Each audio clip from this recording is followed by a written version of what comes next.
I don't have to tell you that elder neglect is a real problem, a serious problem in our community and in our village. I don't have to tell you that because many of you are guilty of it. It is damn near unforgivable, but it is all the way inexcusable. There is no excuse for it. Elder neglect becomes a whole lot worse when our elders find themselves in nursing homes. Nursing homes, in the eyes of many, have become a dumping ground for our elders. We have the power to change that narrative and to make nursing homes the go-to spots for our elders, a place that they will want to go, where they can live out the rest of their lives happily, in peace, and to know that they are taken care of, that they can go there and still have the same visitors that they would at home. Yes, that is the key, having people to come see them. In other words, to make sure that their lives never skip a beat, that they still have the same visitors, and to let them know that they're not forgotten. Let's have that discussion. Let's get to work. Sing a song full of the hope that the present has brought us, facing the rising sun of our new day begun. Let us march on till victory is won. Stony the road we trod, bitter the chastening rod, felt in the days when hope unborn had died.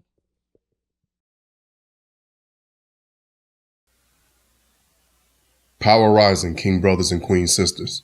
Thank you for stopping by and welcome to the village. I am the village elder.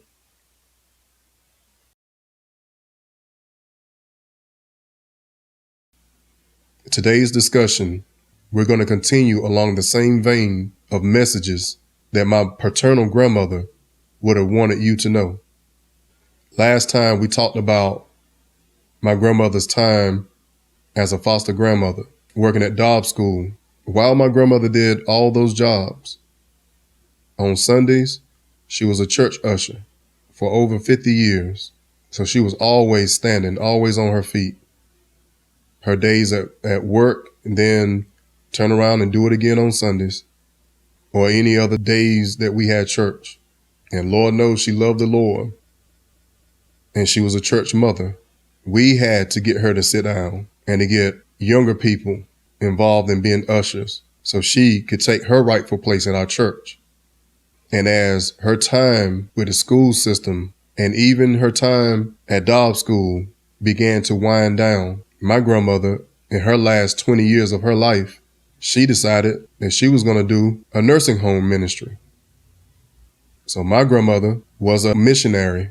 For over 20 years, I saw my grandmother go to multiple nursing homes. She would take her anointing oil and she would go and pray for people.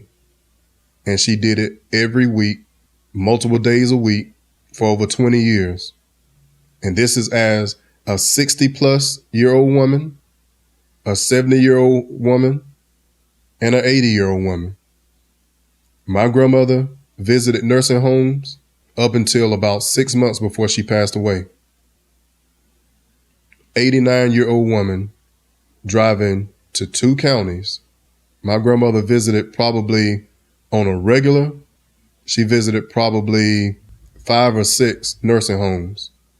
And then she started recruiting young women that's in church to go with her, basically being the example for them. But she was a hands-on example.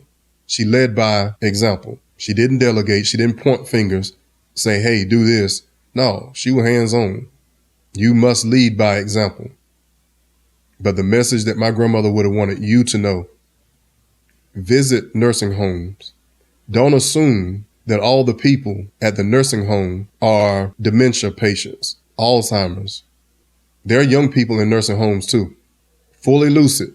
The majority of the elderly people in nursing homes are fully lucid. have all their capacities except for the physical.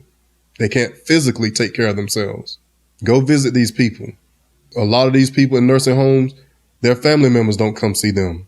They have no one to make sure that people are taking care of them like they're supposed to, that the nursing homes are treating them the way they're supposed to. If you have family members, whether you do or don't, but especially if you have family members, go visit them if they're in the nursing home. Understand that these people, for the most part, the people that work there is all they have. And that is part of this message too, but I'll get to that in a minute. If you have a family member or a loved one in a nursing home, go visit them. Don't write them off for dead. Those people might outlive you. And who knows, you may end up in one yourself. And if you neglect your loved ones in that nursing home, you may too be the one someday being neglected, reaping what you sowed. Not all old people are helpless. My grandmother was almost 90, still driving until COVID hit her. And truth be told, she beat that. She beat COVID. But that's a discussion for another day. She wants you to understand that the misconceptions about old people or elderly people or your elders is just that. It's a misconception. There are people in there who do plain activities all the time. They play checkers, they play cards, blackjack, they play bingo. All these things that you think that they cannot do, many of them are able to do. They may just be in a wheelchair. But one thing that you need to understand, you better go there and get that wisdom. If they are elderly, you go there to get that knowledge if you don't do anything else. Treasure troves for information, for knowledge, for wisdom, for tribal knowledge. We'll discuss what tribal knowledge is. If you don't know what it is, we'll do that on another episode. We'll get to that. But right now, we're discussing our most senior elders. That's what we're discussing for today and in this series, because we're going to talk about our most senior elders, and then we're going to work our way down the age groups. But for now, we have to stop the bleeding. We are allowing too many of our loved ones, our elders, our most senior elders, to go into that cold ground, having taken all of that knowledge, that wisdom with them, and we did not sit at their feet and learn from them. A treasure trove of information, wisdom, knowledge, tribal knowledge that we are allowing the clock to run out on. And so we're left to reinvent the same wheels that they are more than happy than to teach us how to avoid the pitfalls thereof. And we just ignore them like they don't exist. So understand, you are missing out on a wealth of knowledge by avoiding nursing homes. So therefore, today's message, go visit your people in nursing homes. Whether they're related to you or not, go to the nursing home. You'll be surprised at who's in there that you knew. Somebody who invested in you, in your childhood. Again, you may be that person one day, but you can save yourself a lot of headaches and a lot of pitfalls by being willing to sit at the feet of our most senior elders. They have a wealth of knowledge that we've not taken advantage of yet. And we need to let them know that we understand their proper place in our society. They are at the top of our society, and they should be. And we need to start treating them as such, treating them as the kings and queens that they are. We need to be all too willing to sit at their feet, learn everything we can from them. That gives them life. It gives them life and it gives them purpose, knowing that they are the teachers now, that they must teach us. They have to teach us. It gives them purpose, a reason to get up every day, to stay with us until they feel like their work is done.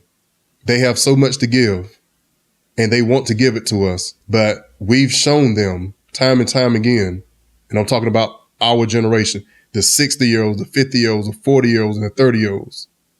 We've shown them time and time again that we think we know more than they do, that we have nothing to gain from them. And so through our actions, we show them or make them feel thrown away when they should be exalted. heralded, held up, hoisted up, propped up, however you want to call it. We should be looking up to them and looking to them for guidance, as advisors, for advice, for their knowledge and their wisdom. But all too often, people our age think we know every fucking thing. Got the world all figured out, just like them young kids, them young people, them teenagers and them 20-year-olds. We ain't no better than them if we're thinking that we know more than our elders. Got the world all figured out and got all the fucking answers. That's what I always say about teenagers and 20-year-olds. Got the world all figured out. They know more than everybody else. They know everything but don't know shit. Got all the fucking answers. And when you see 30, 40, 50, and 60-year-olds acting like they're teenagers and 20s, and I'm talking about acting like you know every fucking thing, that you have nothing to gain from anybody else. You know more than everyone else, no matter what the topic is, no matter what room you walk into, that you know more than every damn body else. That is a child's mentality.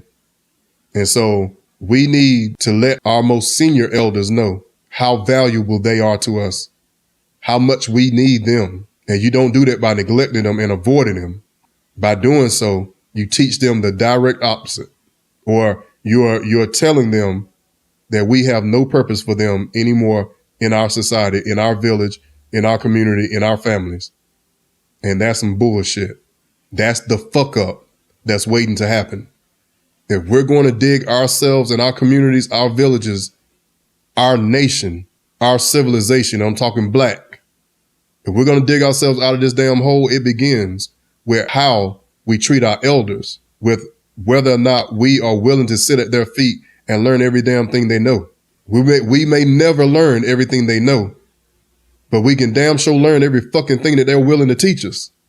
So I'm always borrowing pieces from my elders. And that's the message to you. Borrow pieces from them. Learn everything you can from them. Put it together. Write it down. Because it's going to benefit other people. So don't just hold it for yourself. When you spend this time with them, we need to rebuild our repositories of information, of wisdom, of tribal knowledge that we can pass down to the not only to our children, our posterity, but to the masses, the people that are in our own age group. Each one teach one was the mantra.